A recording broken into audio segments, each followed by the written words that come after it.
Momento Espírita tem o prazer de receber hoje o professor do estudo sistematizado da Casa Comunhão Espírita de Brasília e orador, Elisiário César. Nós vamos conversar com ele sobre a força do pensamento.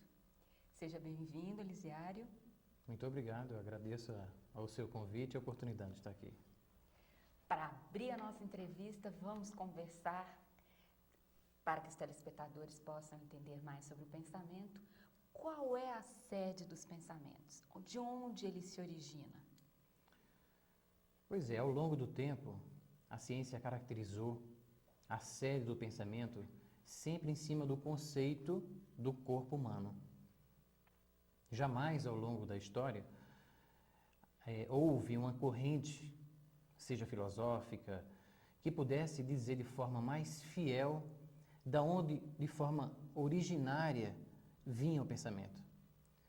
Até que a doutrina espírita, através de seus vários estudos, desde o eminente pesquisador italiano Ernesto Bolzano, que começou a fazer pesquisas em cima disso.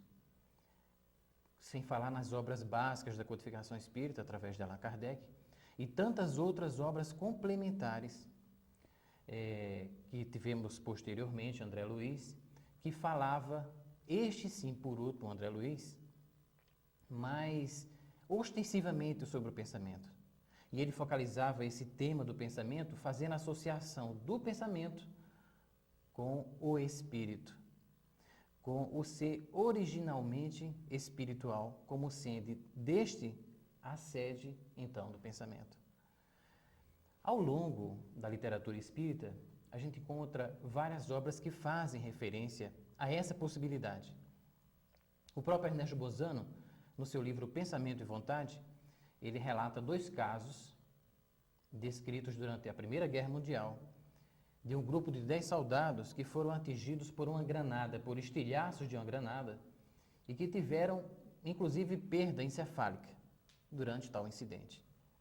E que após o respectivo tratamento, todos eles voltaram à sua condição do raciocínio normal, contínuo, lógico, que é uma característica do ser humano, mas tendo um processo de normalidade a partir de então, mesmo havendo uma alteração proeminente da estrutura cerebral destes soldados.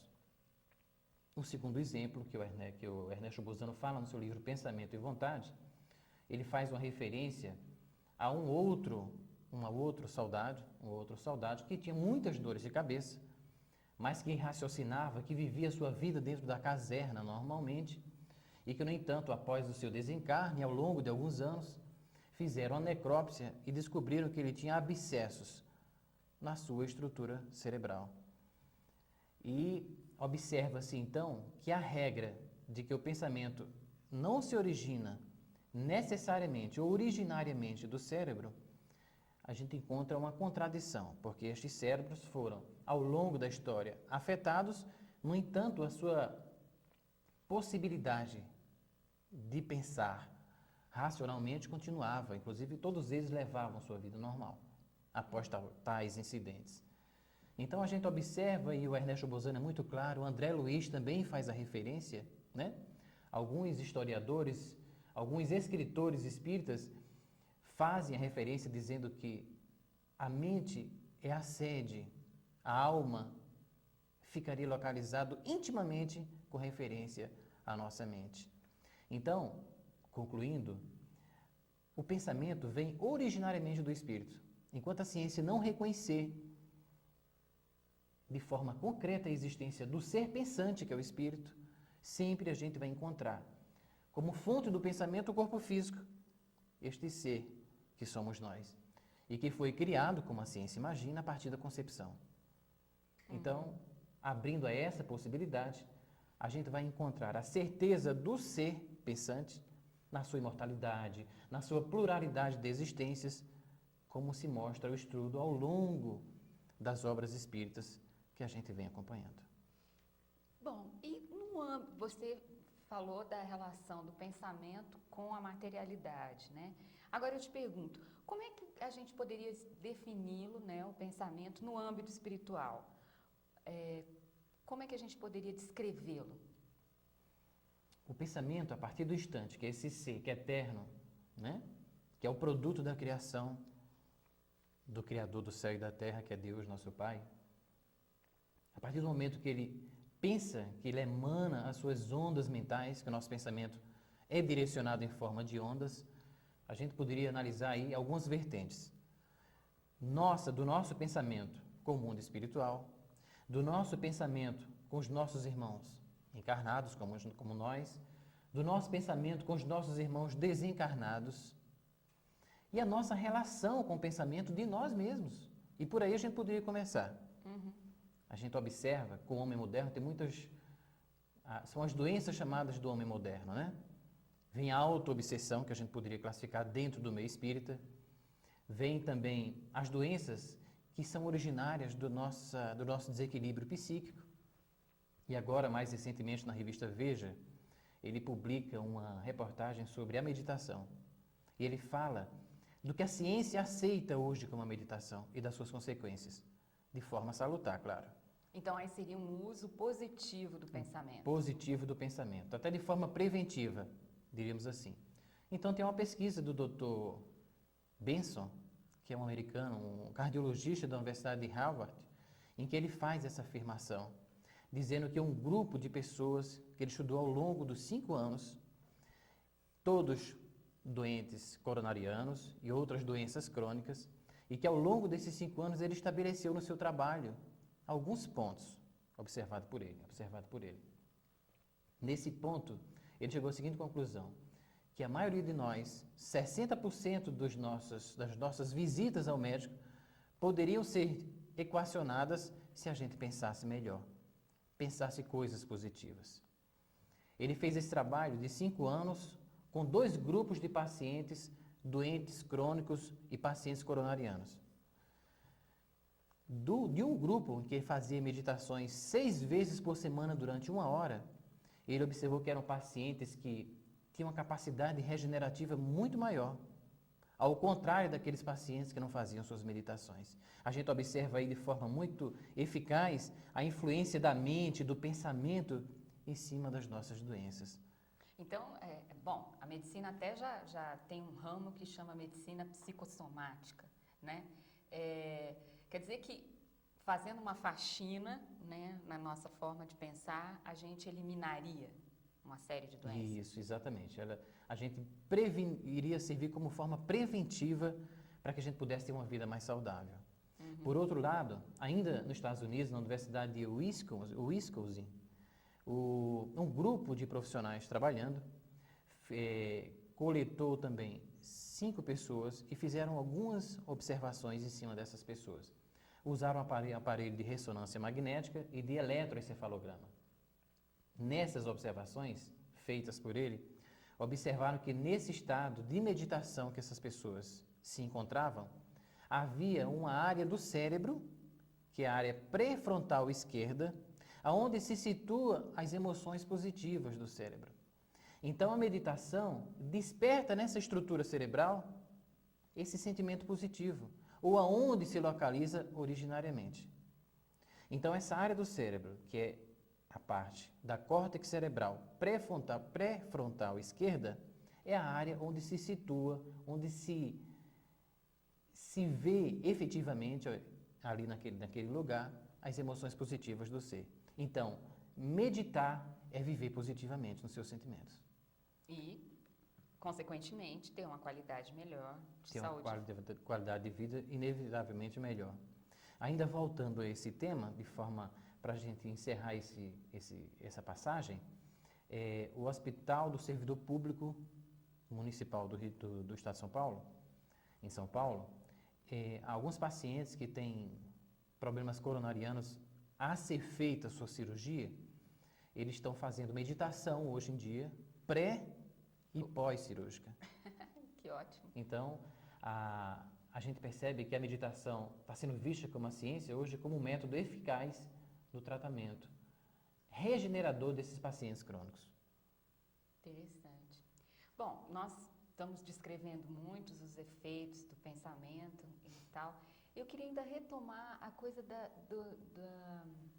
da característica do pensamento. Assim, Segundo André Luiz, ele tem toda uma característica material, né, que não é percebida pela ciência, mas que dentro da dimensão espiritual é muito valorizada, né? Isso. Que tem peso, enfim, tem toda uma característica. Aí a gente volta àquela outra vertente, né? Da nossa relação tendo efeito no mundo espiritual. Sempre que a gente emana o nosso pensamento, André Luiz disse que pensamento é matéria.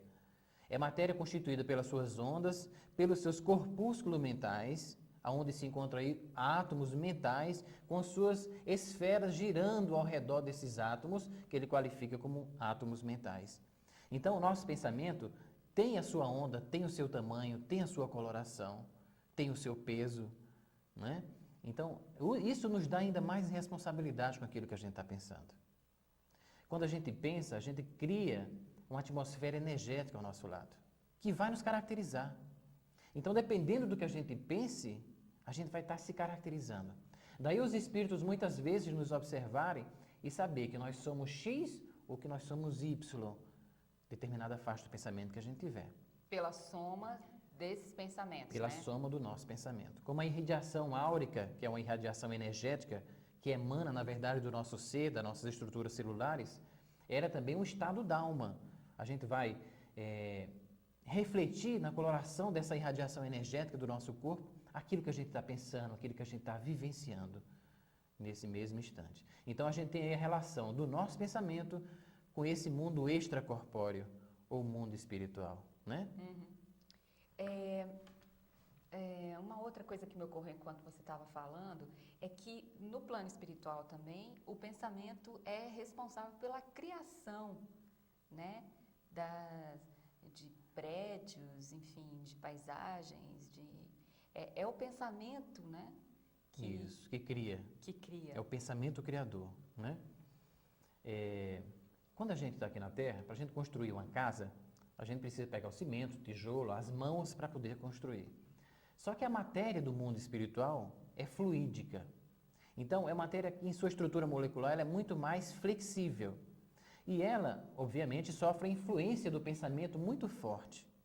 Daí, os espíritos dizerem que muitas das construções existentes no mundo espiritual é o produto da ação do pensamento sobre essa mesma matéria. No livro Devassando o Invisível, da Ivone Pereira, tem 2 casos muito curiosos que fala sobre isso. O primeiro caso era de um grupo, a Ivone Pereira se afastava, se desdobrava durante determinado período e visitava regiões de sofrimento. Numa delas, ela foi acompanhada do Dr. Bezerra de Menezes, muito conhecido no meio espírita. E ela foi acompanhada com o Dr. Bezerra a um determinado lugar, onde existia um grupo de 8 espíritos, se eu não me engano. Todos eles eram espíritos que, ao longo de suas existências pretéritas, fizeram muito mal ao semelhante. Mas estavam em processos de regeneração. Estavam começando a ter consciência de tudo que fizeram. Só que o seu campo mental era um campo de culpa, de lembranças das coisas que eles fizeram. Então, nesse livro, ela coloca com muita propriedade que esse grupo de espíritos estava recolhido numa construção, como se fosse um quarto pequeno, com uma janela, com uma porta. E eles ficavam ali em silêncio, batendo com a mão na cabeça, como reflexo ainda da sua consciência, das suas consciências, que os acusavam de determinada coisa que eles tinham no passado. Fora dessa construção, existia uma senhora, num espaço contíguo a essa sala, que preparava uma comida muito gostosa, com legumes, uma sopa para que eles pudessem fazer o uso. E numa parede separando essa senhora, existia um lugar que onde as pessoas, para sair desse ambiente onde eles se encontravam, todos estes espíritos sofredores, precisavam necessariamente passar por esse espaço. Só que desse espaço apareciam corpos de pessoas, mãos enterradas na areia, que tudo aquilo era o produto daquelas mentes enfermas que se encontravam sitiadas naquele ambiente. Em razão da culpa, das lembranças. Em razão da culpa, das lembranças de todo o passado delituoso que eles tiveram. E naquele instante, um deles argumentou com ela que estava com fome, com a Ivone Pereira. A Ivone Pereira foi até a senhora que cozinhava e pediu que trouxesse um prato de sopa para poder ofertar àquele irmão que se situava naquele lugar. E ele, ao ver o prato de sopa com muita fome, ele teve, no primeiro momento, a possibilidade de tomar a sopa, mas quando olhou para o prato, ele refletiu na sopa tantas coisas que ele fez, que alguns deles participaram da Inquisição, esquartejaram corpos, cortaram, e ele via naquela sopa pedaços de corpos que eles fizeram mal no passado, em atitudes que não tinham com que se orgulhar. Na verdade, ele fez uma projeção. Projeção. E via naquela sopa outras coisas. E ele fugia e voltava para o canto onde os outros se encontravam naquele momento e ficava num profundo estado de sofrimento. Uhum. Então a gente vê a mente interferindo no mundo espiritual, interferindo nessa estrutura mais flexível que é o mundo espiritual, né? Nessa atmosfera mais fluídica, diríamos assim. Você lembrou uma coisa que até está aqui na minha lista de perguntas, que é a questão da memória, né? O pensamento tem o poder de, quando ele volta no passado, às vezes trazer terrivelmente viva uma situação que já se viveu anteriormente. Isso, é verdade. Nós temos, fazendo uma análise sobre a ótica espírita, dois corpos.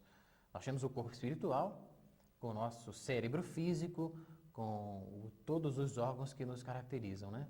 E temos, ao mesmo tempo, um outro corpo espiritual, um corpo que o apóstolo Paulo falava desde as suas epístolas, que nós temos dois corpos, um corpo físico e um corpo espiritual. Um corpo corruptível e um corpo incorruptível. Então ele fazia referência a esses dois corpos. As nossas lembranças do pretérito ficam situadas neste outro corpo, que é o corpo espiritual, em que a doutrina espírita chama de perispírito. Então, muitas vezes, as lembranças que estão arquivadas no perispírito, elas emergem em determinado instante, esses pensamentos, essas gravações, e vem ao nosso estado de consciência. Daí as nossas lembranças do pretérito. É onde se faz a regressão, com finalidade terapêutica, que não está associada à doutrina espírita, mas que é muito usada como forma terapêutica, principalmente no campo da psicologia transpessoal, sobretudo.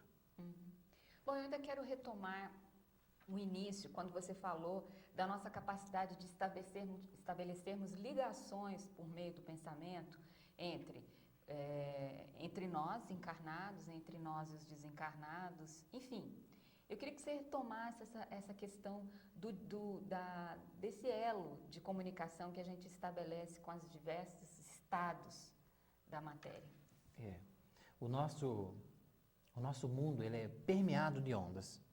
Nós temos ondas luminosas, temos ondas magnéticas, então a gente vive inserido no oceano de ondas.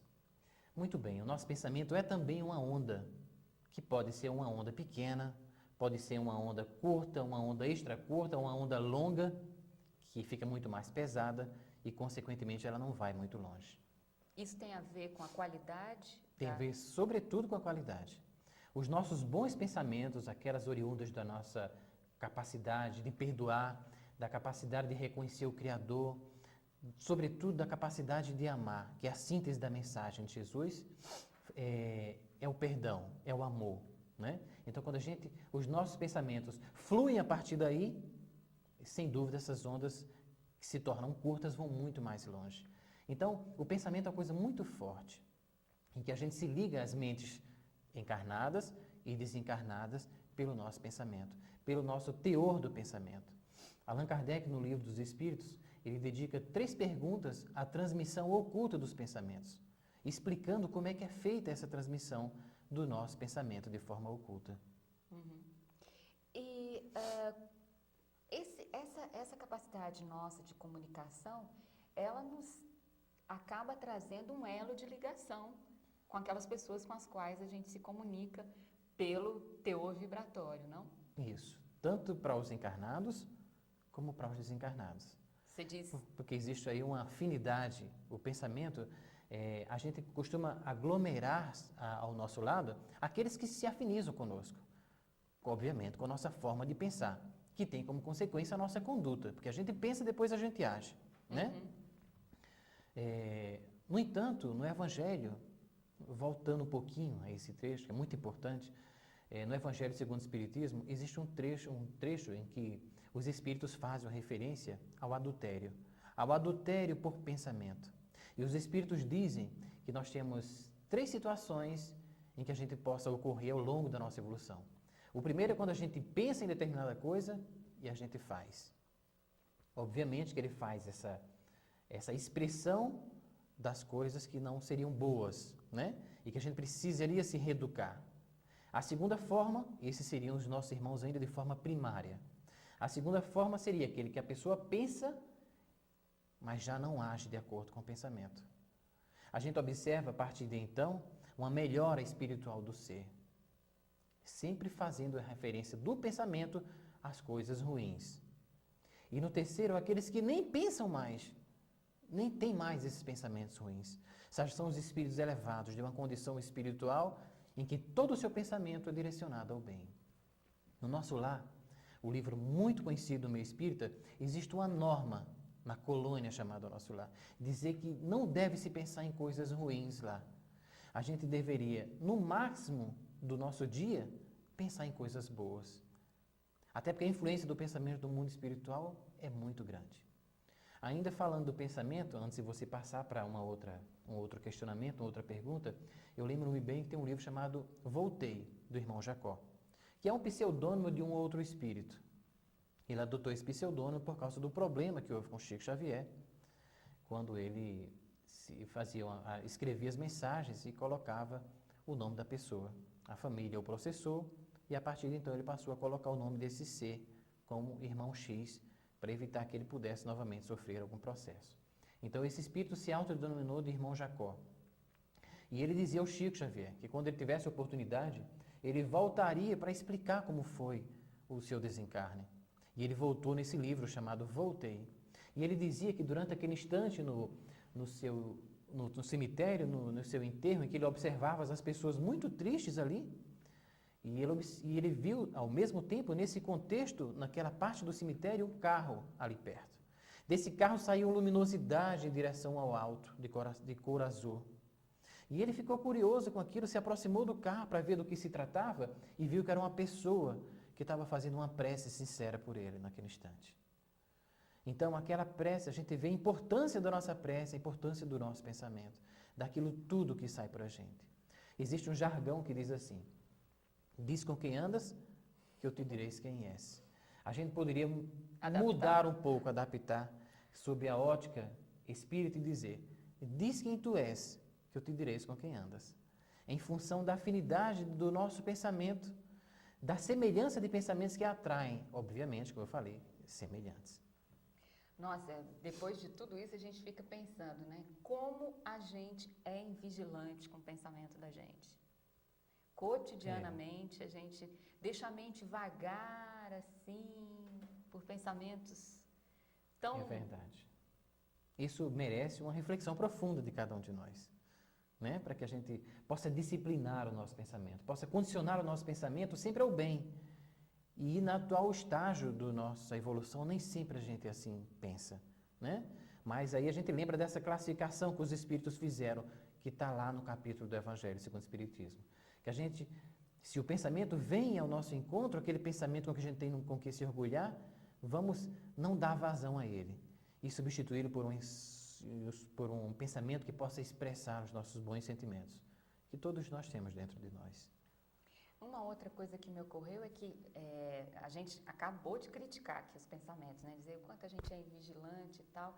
Mas existe uma atitude mais positiva, né? A gente pode usar o pensamento, né, somado à vontade, para a mudança, para a reforma íntima. Isso. O nosso pensamento passa a ser a base de tudo. Ela é a essência do nosso ser, é o nosso pensamento, né? A partir do nosso pensamento, a gente pode advir uma série de consequências a partir daí. E uma dessas consequências é o nosso crescimento espiritual. Porque a partir do nosso pensamento, tudo advém. Então, a nossa relação com o nosso semelhante, a nossa relação com o mundo, a nossa relação com a filosofia religiosa que a gente abraçou, né? Mas tudo advém a partir do momento que a gente começa a disciplinar o nosso pensamento. Porque a gente disciplinando o nosso pensamento, a gente se educa, a gente se relaciona melhor com o nosso semelhante. Obviamente que vem aí também a questão do orgulho, da vaidade, da nossa simplicidade de pensamento, né? A gente certas vezes se submete a determinadas pessoas e a gente tem que encontrar forma de equacionar a nossa relação com aquela pessoa, substituindo de sentimentos mais fraternos. Elisiário, as pessoas assim não têm muita noção, né? A gente está aqui conversando, contando as características do pensamento, mas as pessoas ainda não têm uma noção exata, né? Do poder do pensamento, né? E os espíritos falam muito da questão, né? Dos petardos mentais, né? Que quando a gente faz aquela crítica assim violenta, lá vai a flechinha assim em cima do outro. Mas também existe situações positivas, né? Às vezes a gente analisa o pensamento de forma muito isolada, né? A gente acha que é só pensar e que não importa o que vem a partir daí. E, no entanto, o pensamento tem que ser analisado de forma mais ampla. A gente pensa e as consequências do nosso pensamento. O que vai gerar o meu comportamento? Que é o imediato ao meu pensamento. Quer dizer, eu penso e ajo. Mas e as consequências do meu pensamento? E a gente está completamente desligado disso. Isso, exatamente. Isso é a repercussão tanto do ponto de vista espiritual, como do ponto de vista físico. Algumas pessoas dizem que gostam de falar sempre a verdade, haja doa quem doer.